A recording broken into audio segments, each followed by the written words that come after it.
Welcome back to the Get Out and Walking podcast. Today I'm delighted to share a conversation between Vera O'Riordan and I. Vera is a PhD researcher based in the MaREI research group. MaREI conduct research on energy, climate and marine related topics, and Vera is based in the energy policy modelling group there. Vera's primary research goal is to highlight the multiple pathways to low emission passenger transport in Ireland. Vera and I speak about her research and the impact that increasing the amount of walking we do could have on our emissions. We also touch on how efforts to promote walking are central to Ireland's policy objectives in relation to climate action at the moment. Vera is doing really important research, and I'm delighted to help shine light on some of the great work that she's doing as part of her own PhD, but as part of the research group that she's involved in as well. I really enjoyed and learned a lot from this conversation. I suspect that you will too. Enjoy. So Vera, welcome to the Get Out and Walking podcast. Thank you very much for wasting your time with me today. Thank you for having me. It's No great problem. to be able to talk about research, PhD's favorite topic. Yeah. So you are part of the MaREI group, research group here in Ireland. Could you tell us a little bit more about what you do in that research group? Yeah, of course. So I am a PhD researcher with the Energy Policy and Modelling Group within the MaREI, or the Marine and Renewable Energy Institute, which is what we would call it. So what we do in this group is we build models, or we do a lot of calculations really on where energy related carbon dioxide emissions come from in Ireland. And what we do with that is then we build scenarios and ask what if type questions to see what could we do to reduce our carbon dioxide emissions. So carbon dioxide emissions do cause global warming, and they're part of this whole issue with climate change, and they form part of Ireland's, I suppose, ambition to reduce carbon dioxide emissions and to achieve its Paris Climate Agreement. So they're all related to one another. So that's what we do in the Energy Policy and Modelling Group team, is we help policymakers and we share our research with other academics to show people, hey, hang on, we can see how this policy or these technologies could reduce our CO2 emissions. And that's what we do in EPMG. And you said you're a PhD researcher. So where does your PhD fit in then to that kind of group? So what's your PhD about? Yeah, so my PhD is focusing on passenger transport and low carbon pathways for passenger transport in Ireland. So when I first joined the group, I actually noticed that the representation of car transport in our models was very, very good. So there was a lot of data out there. And the representation of public transport and active modes of travel, such as cycling, and of walking, which is what your wonderful podcast covers, I suppose, they weren't represented as well. And so I went about looking at the National Travel Survey. I went at looking at the data from public transport providers to further develop that picture of, well, what is the full picture of mobility in Ireland across all mode types? And then use that to simulate what increased walking, cycling, public transport use could do to help reduce our carbon dioxide emissions. So at the moment, motorised transport in passenger transport in Ireland, it's widespread, it's really prevalent. So private car transport meets about 82% of all passenger transport demand, which is really high. And it contributes about 90% to passenger transport emissions. And so this is really, I suppose, something that we are looking to reduce so that we can achieve our targets and our climate action targets as we've set out in the bill, which literally was just signed this morning, the 23rd. And car transport, it's just so much more carbon intensive than using public transport. And of course, cycling and walking in particular, there's no carbon dioxide emissions associated with that. So if you can get around by foot or by wheelchair, it's really the optimal way to get around from a climate and from an emissions perspective. And we find that if we could increase, these more alternative modes of transport, it's another way in which we could reduce our passenger transport CO2 emissions. So currently in the Climate Action Plan, the 2019 Climate Action Plan, there's a huge emphasis on, switching over to electric vehicles. And there's this ambitious target to sell 1 million EVs by 2030, a target which it's very unlikely that we'll achieve. And my supervisor, Dr. Hannah Daly, actually uses this analogy about using the sale of electric vehicles to help achieve our climate action targets. And she says, well, it's a bit like advising someone who's trying to lose weight to do so by eating more salad. I mean, there's just so much more you could do. And just adding salad to your diet won't help with all the other issues. And really, EVs, they can help reduce the dependency on fossil fuel cars, but so can reducing car use in general. And really, we are such a car-centric country in terms of how we do planning, how we get around. It really could be an opportunity to think about, hang on, how could we change the transportation system in general? How could we improve planning? How could we improve infrastructure so that particularly in urban areas, we could reduce dependency on cars and take advantage of using active modes of travel, such as walking and cycling. And in these, so like before you go and simulate the future, you obviously have to kind of get an understanding of the current state of play and what it's like, the prevalence of walking trips and all that, which you did allude to there. But like the policy landscape at the moment in Ireland, is it supportive of walking and cycling? Do you think there's, like you're saying, there's lofty goals at the moment, are these goals going to be achieved? Or what needs to happen to achieve some of these goals? So I think that the high level ambition to reduce CO2 emissions from transport is there, but EVs and electric vehicles seem to be taking up a lot of the oxygen in the passenger transport discussion. And I think partially because it's a very underdeveloped research area, looking at things going beyond electric vehicles and beyond biofuels, and looking at modal shift in general, planning how we can switch modes and increase our use of public transport, walking and cycling. It's all very new. So policymakers wouldn't be as comfortable with it. It also involves a huge behavioural aspect to it. It can be quite easy once you have the finance for it, for someone to switch from a fossil fuel car to an electric car. It very much feels the same. However, like asking someone to switch or change their lifestyle in such a way that they would use their car much less or think about cycling or using public transport, it is an option for many people, but it's not an option for everyone. And I can appreciate that argument. There's a lot of people living in rural areas that would rely on car transport.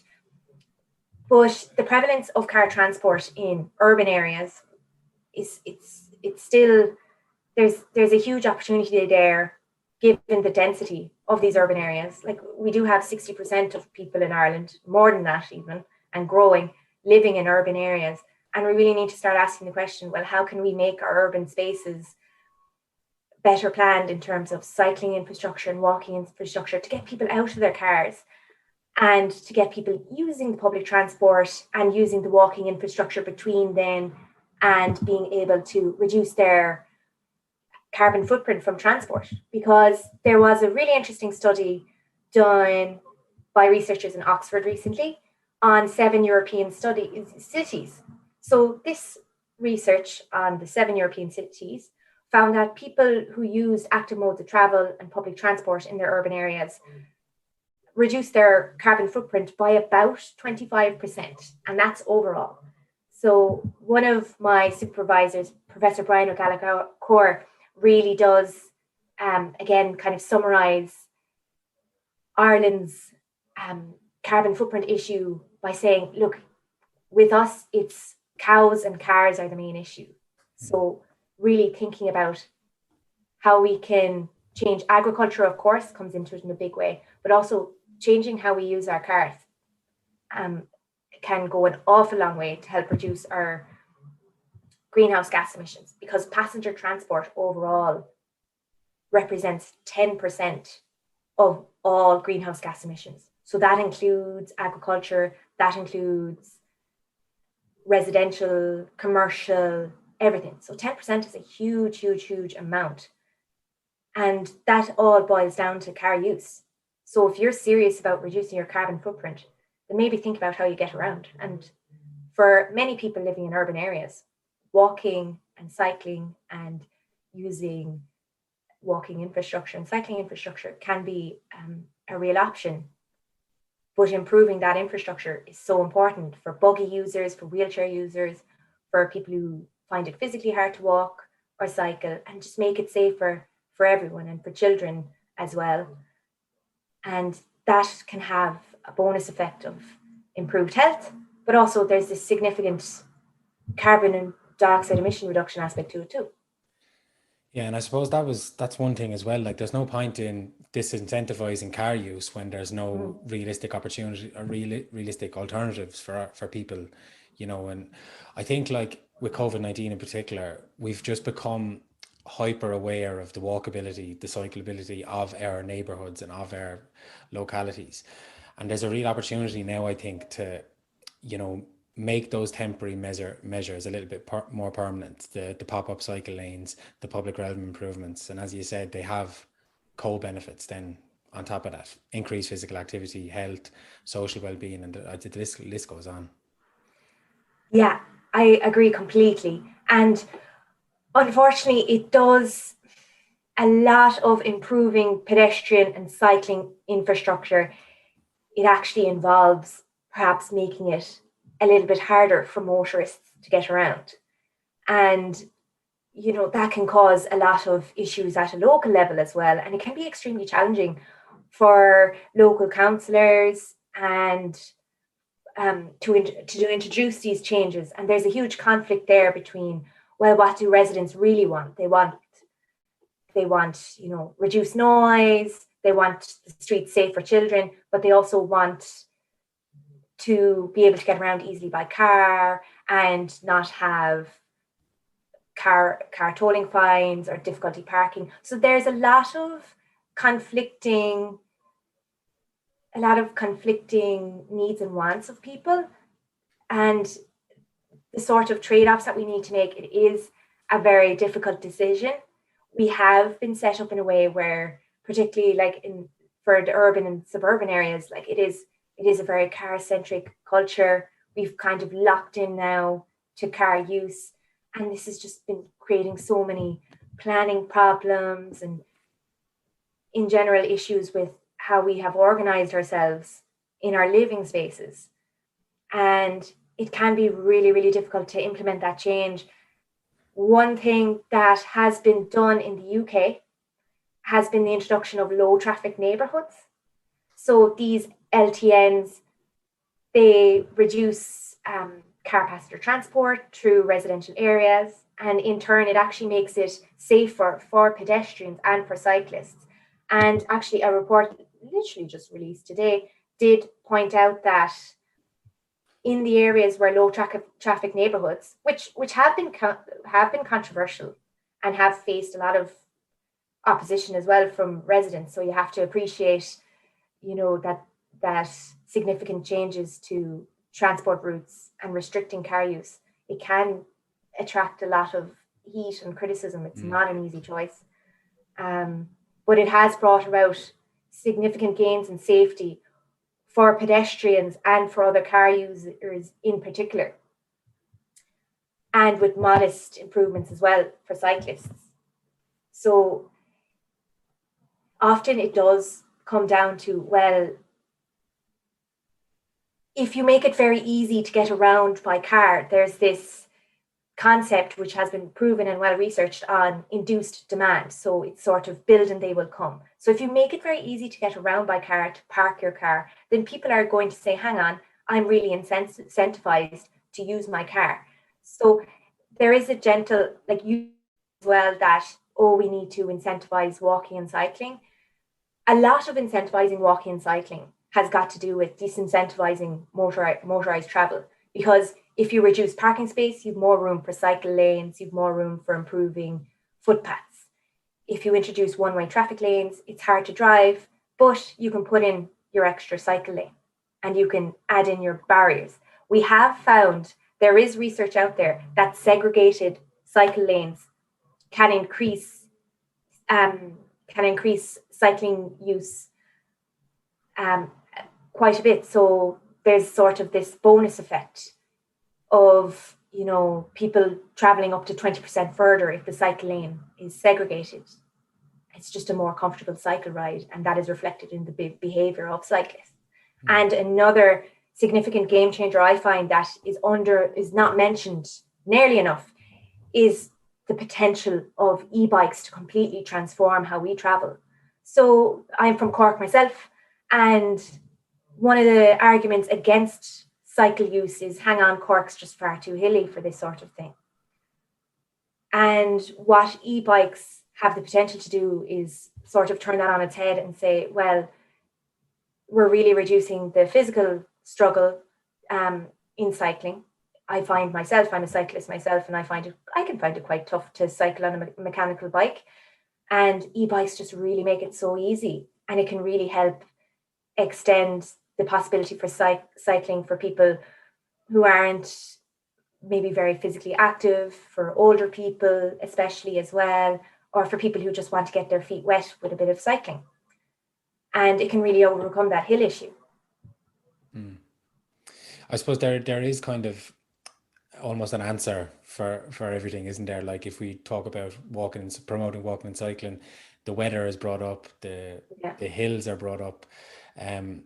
But what's interesting is if we zoom in on the current period, COVID, like more people are out walking and cycling than ever before, and which is a great thing for physical activity levels and things like that. But I'm interested, like, what have you found with your own research during that period with our emissions? Have they went up, down? What have you found through your own work and the work of your research group?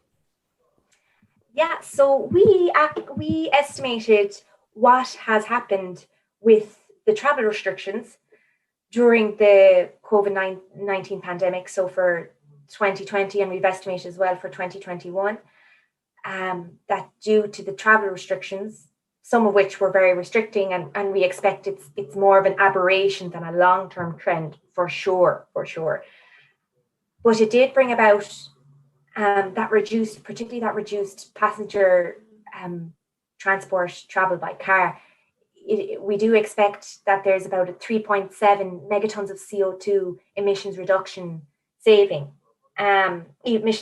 really for that period. And that really has been brought about by just people simply not being able to use their cars because of the travel restrictions. Now, it's not very sustainable in the long term. You know, it was deeply restrictive. People were prevented from seeing one another as well.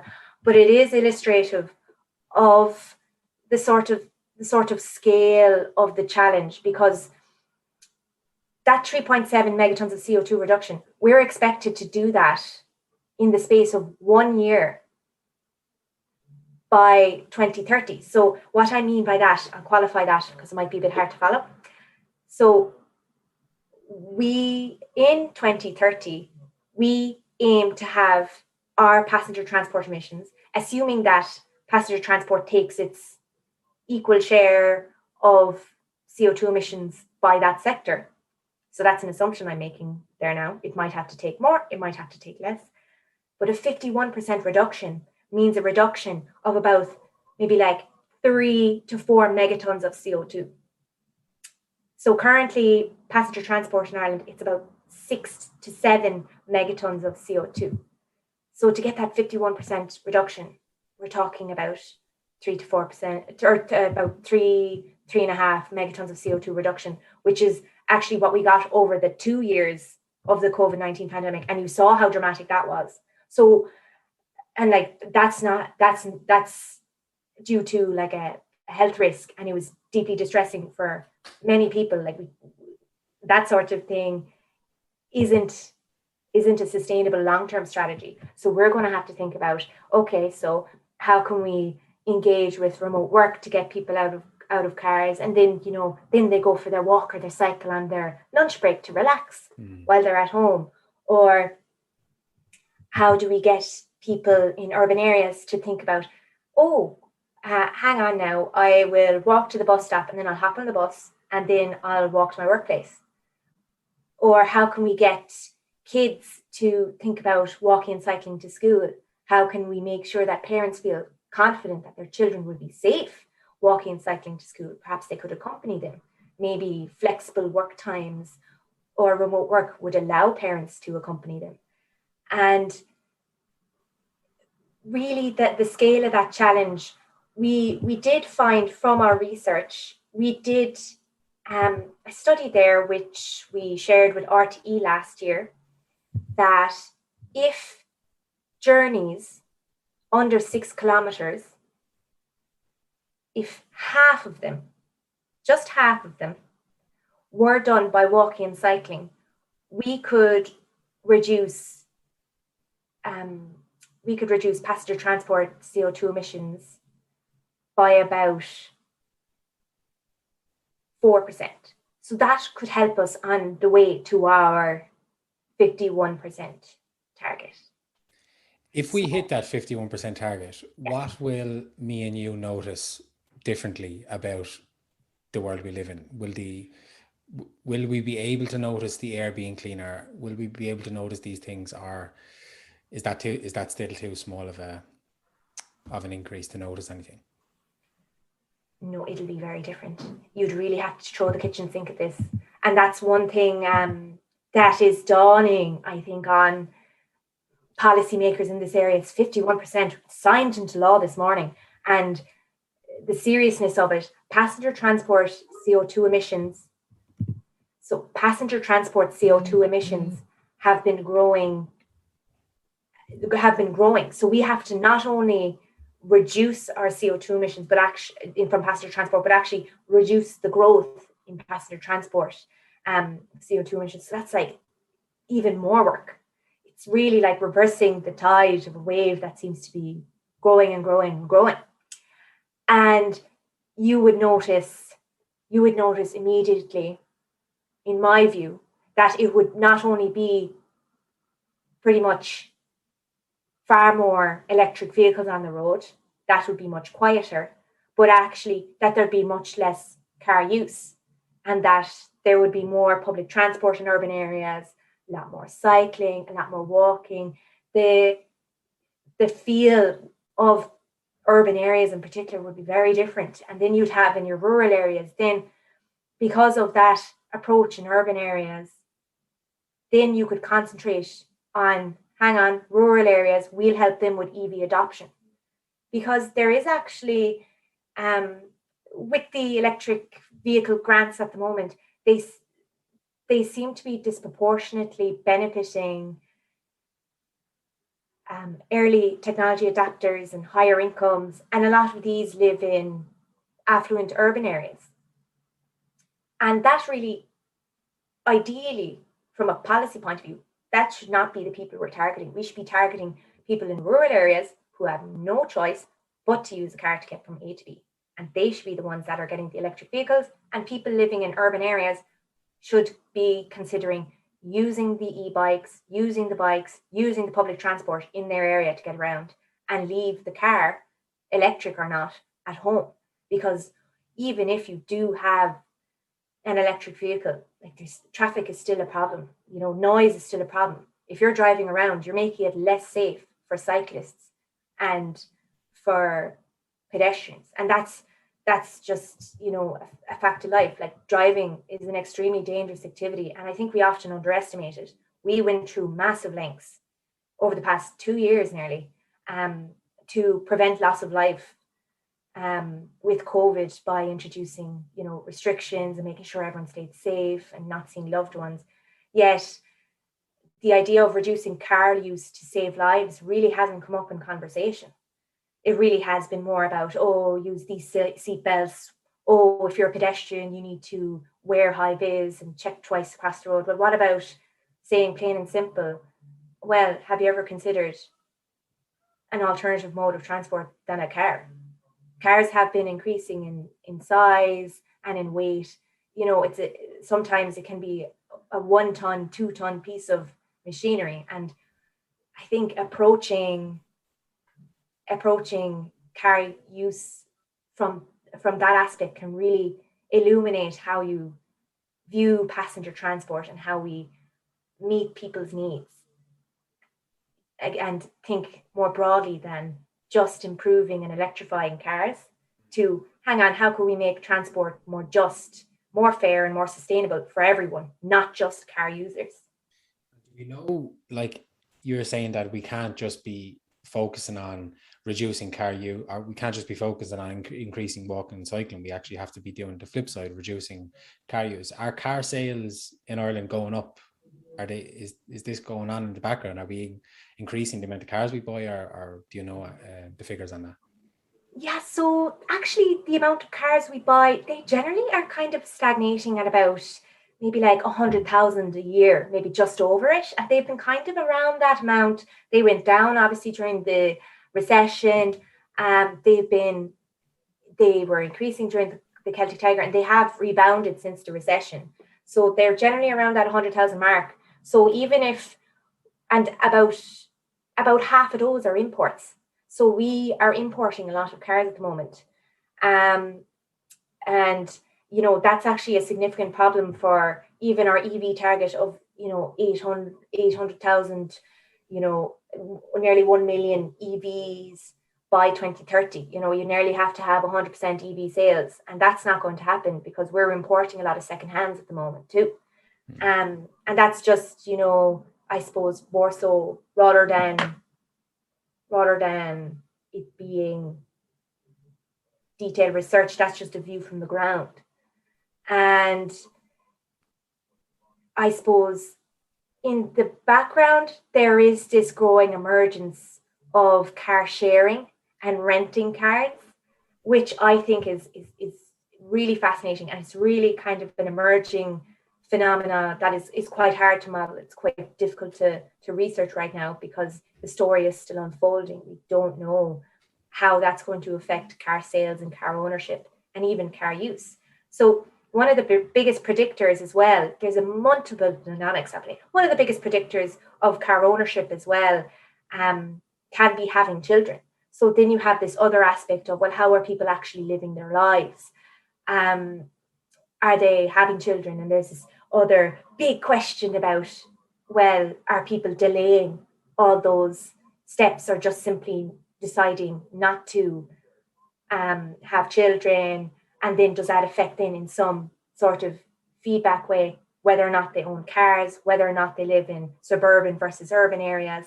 There's multiple dynamics at play, and it's all sort of unfolding. And I think this is why it's such a deeply interesting research area,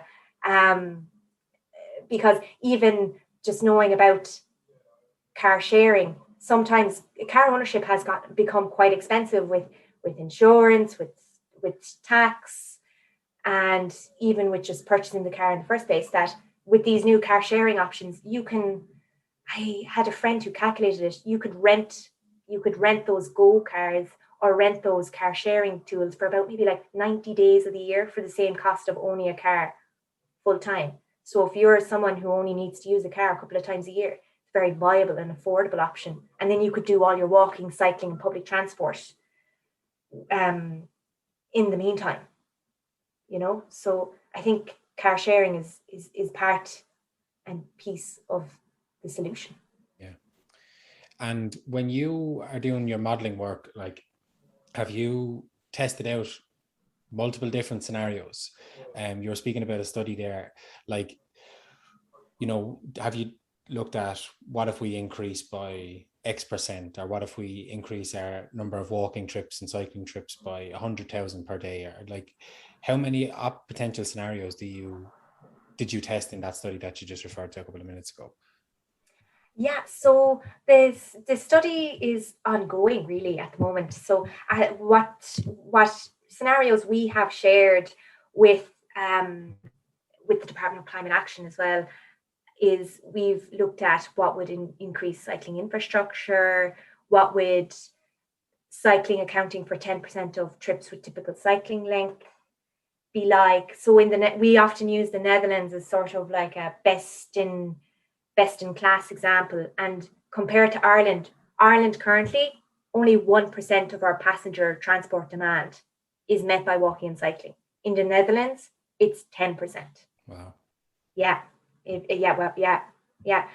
it could, compared to a business as usual case in 2030, you could achieve about a half megaton of CO2 reduction, which would go about, so it would help us, so using cycling accounting for 10% of all trips with typical cycling length, it would help us about a third along the way of achieving our passenger transport emissions reduction target.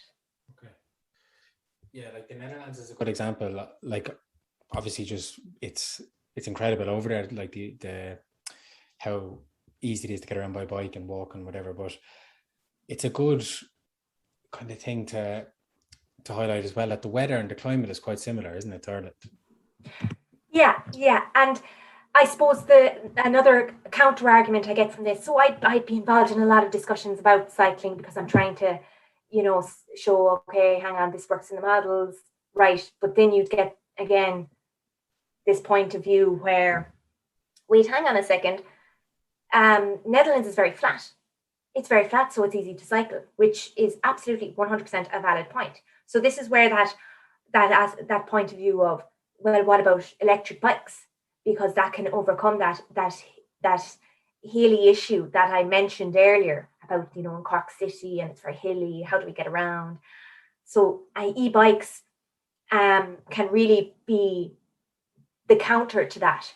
And one big issue we find, and this is part of the electric vehicle problem, really, is there's also a technology adoption aspect to it. So if you introduce a technology early and it takes on quick, then there's cumulative effects, because year after year after year, this technology is being used. So you'd rather have early adoption than late adoption. There's like a bonus effect. You're not only saving emissions in 2021, but 2022 and 2023. So that's why it's better to early adopt than adopt maybe in 2025.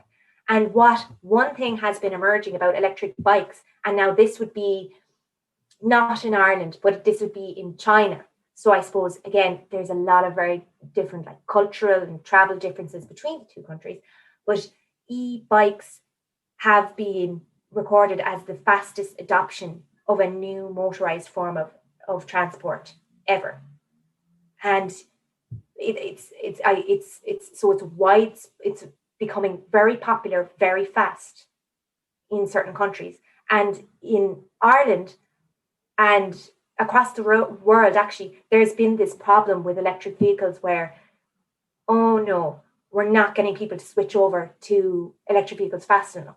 They're too expensive. People have cars that they want to keep for, 10 to 12 years. That's about the average lifespan of a car is about 16 years. The average age of a car in Ireland is about 6 to 7 years.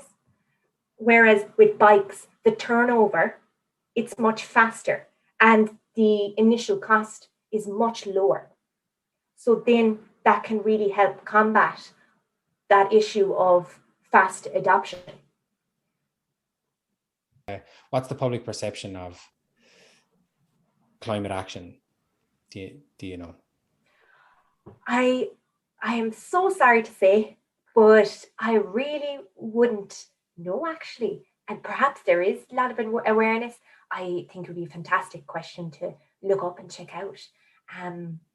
I suppose for now, I'm focusing on how we can get these models up and running to demonstrate the CO2 emissions reduction from increased uptake, which can be in turn used as evidence, which is highly useful. We've got some great feedback from policymakers, and it was recently used in the Oireachtas committee contribution to the climate action bill there last week. but that knowing what that public perception of passenger transport, of climate action, I think it would be really important to know as well, because, you know, there's no point in coming in as well with your facts and your stats about how great cycling and walking and public transport is, because like what the research is telling us is that it could really be a game changer. And, you know, coming up with all these schemes and ideas and not getting public buy-in, like that's a huge issue to it. And it is, like, this is very deeply, like, how you get around and transport, and even just the idea of car ownership. It can be a huge part of someone's identity. You know, some people, they just love their cars, and some people, they just love cycling. So it can really be so deeply personal, and being able to kind of capture and encourage people to change their modes of transport so that it's more sustainable, like it is a big part of the puzzle. And to understand where we're at could be really helpful to understand where we need to go. So if you do know any research about that, I'd love to hear about it. I find that the public transport issue, it's very analogous to perhaps changing your food diet to a low carbon one. So, you know, maybe eating less meat and or having less dairy. So there's a lot of evidence to support that it does reduce your carbon footprint, just like with switching modes in passenger transport. But it's also a deeply personal choice to make. And a lot of people would be quite unhappy if somebody said, hey, hang on a second, you should do this, you should do that. Because I mean, I would struggle with that choice. I might really enjoy using public transport, walking and cycling, but I would struggle with switching up my diet to a lower carbon one. So I can appreciate how car users and people who really love their car, find it very convenient, very useful, would really struggle with being asked to change. You know, it's a big ask. And that's why then it's about a suite of measures, making it easier for people in your life to make that switch so that it's not such a hard decision.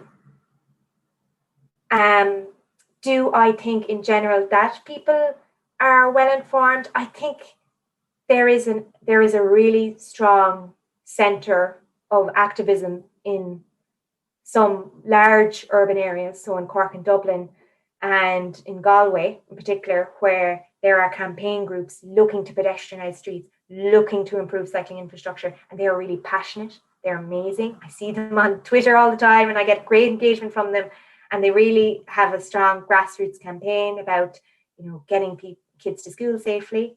So that's really inspiring. But I do think that piece about perhaps smaller urban areas, there still isn't that conversation or that organization going on the ground. It still is quite focused on larger urban areas right now. And it would be amazing to see. But I do think there's this broader issue as well, where it can be at a council level, change comes in quite slow. So things like reducing speed limits to make it safer for pedestrians and for cyclists can be quite a long slog, can take quite a while. And so improving that speed of consultation and action to improve conditions for pedestrians and cyclists, that really needs to speed up, I think, at a local governance level to implement the changes that we need to see. Cork are quite a model county in that regard. Like, I did a bit of research down there as part of my PhD, but like you're right, like the advocacy in Cork is unreal, like the Irish Pedestrian Network there, and there's some really great people down there, like the Transport Mobility Forum are another great group down there. And these organizations and these groups aren't everywhere in Ireland, which really surprises me. And look, that's maybe for one reason or another, but I wanted to ask, are you optimistic about achieving our goals that are written in law and written on these policies and bills? So back in where my biggest reference for this is sometimes the past can be the biggest tell. And we actually had an active travel document released in 2009. Now, the context for this is we were deep in recession. It was, the political context for this as well is Fianna Fáil Green Coalition. There wasn't really much money in the kitty. A lot of the active travel policy document, it seemed like it was more of a concession to get the Greens on board, really.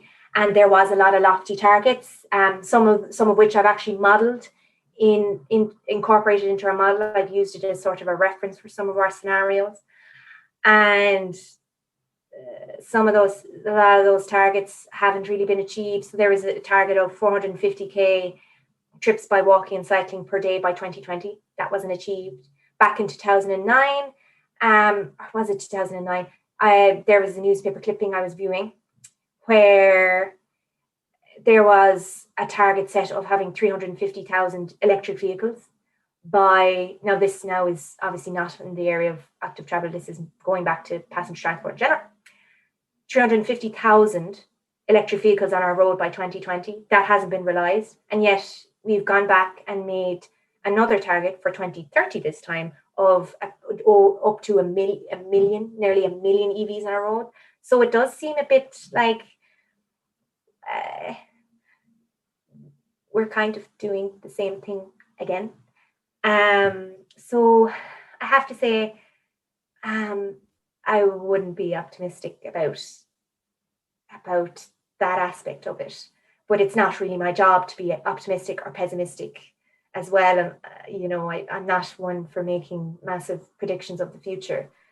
What I want to do is help support people with facts and calculations about how modal shift, how reducing passenger transport demand could help us achieve our targets by 2030, and help show them the pathways so that we can try and plan our way out of this. And then as part of that piece, we can come up with a roadmap and say, right, okay, this is how you could reduce your passenger transport CO2 emissions. And that can really help guide and frame discussions in a fact-based way so that then your policies are well researched and grounded in fact, rather than it being some aspirational goal, rather than it being, just adding a bit more substance to the policies you make and numerical evidence to support it. Because there can be a lot of greenwashing, if we bill, or if we have these, greenways, or like we've added more benches to the locality, like that's nice, but that doesn't actually reduce the megatons of CO2. So, what does is, reducing car use, increasing public transportation use, getting that modal shift, introducing remote work so people don't travel for commuting as much, and that can really help sharpen the discussions so that we get to the nut of the matter rather than playing around at the fringes. And do you think the biggest challenges lie at the individual level or at the political level here when we are trying to do exactly what you said, get that modal shift? Is it? Yeah, it's a planning issue. So I would say that is more political, but then politicians, they are answerable to individuals. So it can be quite hard to be brave if you think you're going to be voted out. And I can appreciate that that constant tension. Like as I mentioned with the low traffic neighborhoods, they got a lot of pushback from residents. We can all say we all want to be sustainable, but when it comes into your backyard, how do you really feel about it? Or if somebody tells you don't do that, depending on the messaging, you can really clam up. And I can appreciate that. And I think there is sort of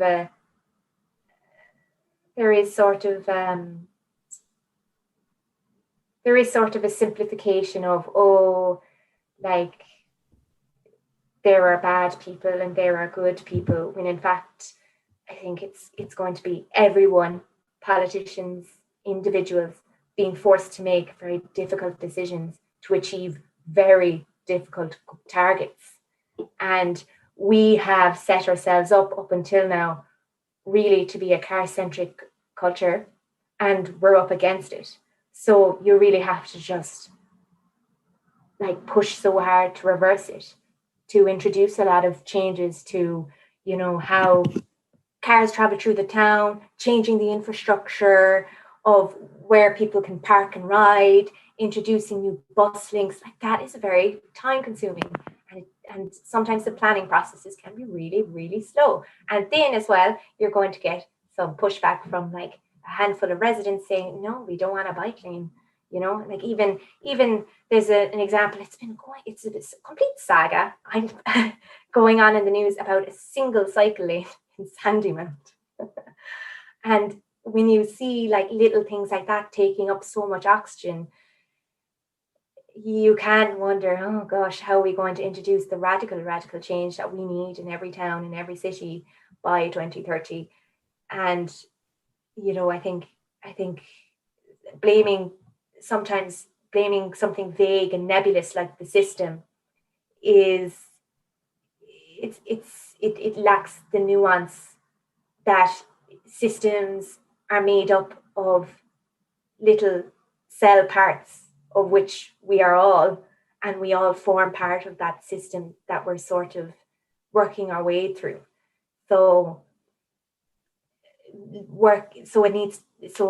really just needs to be just widespread and endemic, this attitude of we need to change this lack, like to really press on the idea that, okay, this is going to make me feel uncomfortable. I'm going to have to make some sacrifices on a personal level. And as well, then, you know, you're going to have a few brave people in their own careers as well. And also like politically to make some difficult decisions that may annoy some local residents. But how can you balance that off then if you're going to get voted out, or if you're like it's sorry now I'm kind of going off on a tangent. You might want to cut off that last bit. So it's just quite difficult to manage it. And the best, from my own point of view, is the best way to manage it is to try and be as good a citizen as possible and really look deeply at, okay, so what could I really do to make travel more sustainable for myself, for everyone, and try and influence as many people in your circle as you can. Get out and vote for the people who are making those tough decisions, who are willing to put themselves in the firing line of people who are saying, oh, I don't like this new change and I don't like that.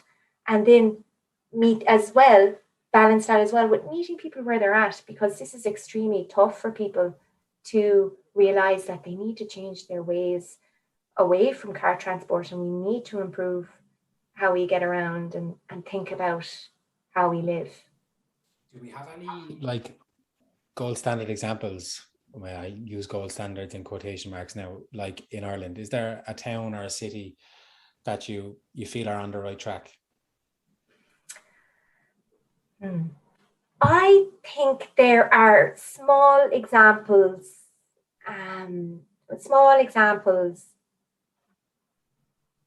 to be seen in certain areas of maybe like Cork or Dublin, but I wouldn't say any of them have achieved the gold standard really. I think you'd really have to start looking at perhaps abroad, really at the Netherlands. But there are a couple of projects that I have been really impressed by. One is the pedestrianisation of streets in Cork City. And it really has been a perfect example of that, you know, that triple bottom line. It's been good for business. It's also good for sustainability, and it's just good for the residents in general. Or it's good for people in general. It's good for society that we have cut out the car use on some of the streets in Cork City. We've freed them up for restaurants. We're all outdoor dining. It's a great addition, and it's just really transformed the Oliver Plunkett Street area in Cork City, and I think that is fantastic.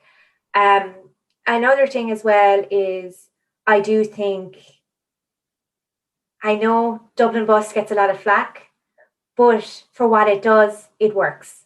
And I do find, compared to Cork City, it works a great deal better. And even having those digital signages at each stop that shows you how much time or the high frequency, I find it quite good. Like, I find bus in Dublin is quite easy to get around.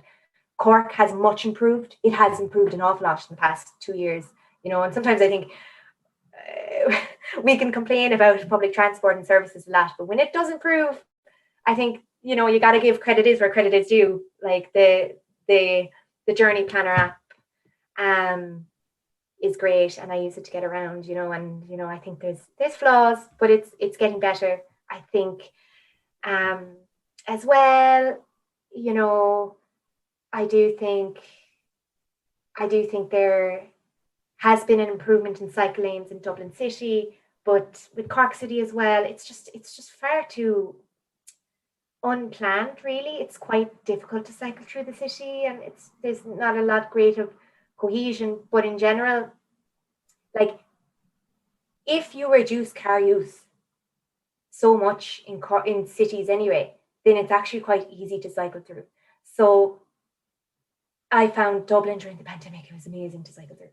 It was absolutely fantastic to cycle through because there were so few cars when you were cycling through in the evening. So it was really great to get around there when I finally had the chance to actually go up there. And the same with Cork as well. It just made it much safer. But of course, that's not realistic in the long term. But if there's safety in numbers with cycling, if there's more cyclists going around, and I think there's companies that are getting involved in bike sharing as well, and cargo bikes. Particular one group that I was in contact with, Leaper Bikes, they're really exciting programs to look at as well. So in terms of the gold standard from a citywide perspective, not yet. There's just still far too many cars. And I actually think, particularly in Dublin, you won't get, like, one of the things that seems to be really sorting it out and simultaneously raising revenue is actually introducing tolling, which is, again, deeply unpopular. But if you introduce a proper park and ride, like out by the Red Cow, like, why not get people to park the car, take the Lewis, and leave your car behind you in the city, out in the outskirts of the city, So definitely so much scope for growth, so many ideas you could introduce. So that's why it's such an exciting policy area. And I think we have improved, but we have much further to go. And we can take so many notes from our European counterparts. So many, whether it's tolling, segregated bike lanes, car restrictions, low traffic neighborhoods, bus rapid transit systems. So Bus Connects, I suppose, is a bus rapid transit system in a way. But we don't really have that sort of a speed and frequency yet in Cork and Galway. And then perhaps introducing light rail in Cork and Galway. Like, these are all good ideas that we could go into, and exciting infrastructure projects that I think people would be really excited about. Let's make transport better. It's a great idea. I can't see why anyone would have any major issue with that. When you look at it from a broad perspective, there'd only be local hang-ups over local developments, really. I suppose that is the thing, isn't it? Like, it's when people don't realize they want these changes until they actually are implemented. And like, there's some areas around the country that have been pedestrianized that I suspect people don't want them to go back to the way they were before because of the way they're being used now. So I think we're both in the same boat, that we hope that these temporary measures, some of them anyway, are made a little bit more permanent. Can I ask a bit of we've been talking about transport walking a lot and recreational walking. Do you have a favorite place to go for a walk? around where you live Oh, or where you work? oh, that's such a lovely question. So, my favorite place to go for a walk. Um, oh, I do love going to the loch. So I'm based in Cork City, and my local park is the loch, and I've no garden. And I think the pandemic we really realised the importance of local parks. And there's just something great about parks. I think it's not everyone has access to a garden, and I think sometimes that was taken as a given when people were saying, oh, meet up and dine outdoors. But restaurants and outdoor dining wasn't open. Well, where do I go to meet my friends? And the loch was great, so I love the loch for a bit of a walk. Lovely. Yeah, no, I asked that of every guest where is their favorite place to Ah, walk. So yes, it's an interesting one to get yes. people's I perspective. loved, I loved your podcast on the walking poles. Yeah, that was very interesting with Nordic Fitness Yeah, Ireland. They were great. yeah. I didn't know a lot about that, so it was there. It's You interesting, and know, it's good to see that it's mm, happening. ever since I listened to that podcast, now I can't stop seeing walking poles everywhere, and I was like, wow, I never noticed how many of them are around the place. You'll have to contact Joanne and Tony now up in Clare and Yeah, go up and do a Nordic Fitness class with them. Vera, yeah. I would like to give you an opportunity maybe to just let people know where they can find you and your work and your research group before we finish up today.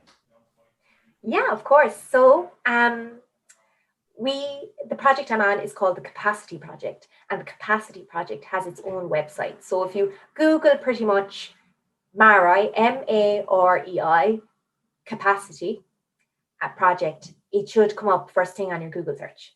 My full name is Vera O'Riordan, and if you want to get in contact with me, um, you can find me at my email, which is pretty much vera.o'riordan@ucc.ie. And I'd be happy to take emails. I'll try my best to answer them, or if you want to discuss further, or if you have any questions about my research. So you can also find out a bit about my research on the MaREI website. So again, if you Google Vera O'Riordan MaREI, it generally pops up first thing on the Google search. So you can find out about my research activities there too. Super, Vera. Thank you so much for your conversation. I really, really enjoyed it. Thank you so much, Dylan, for inviting me. It's been so much fun, and I love any opportunity to chat about my research. Brilliant. Thank you very much. If you want more information about Get Ireland Walking, please visit our website at www.getirelandwalking.ie or visit our Facebook, Twitter, or Instagram pages.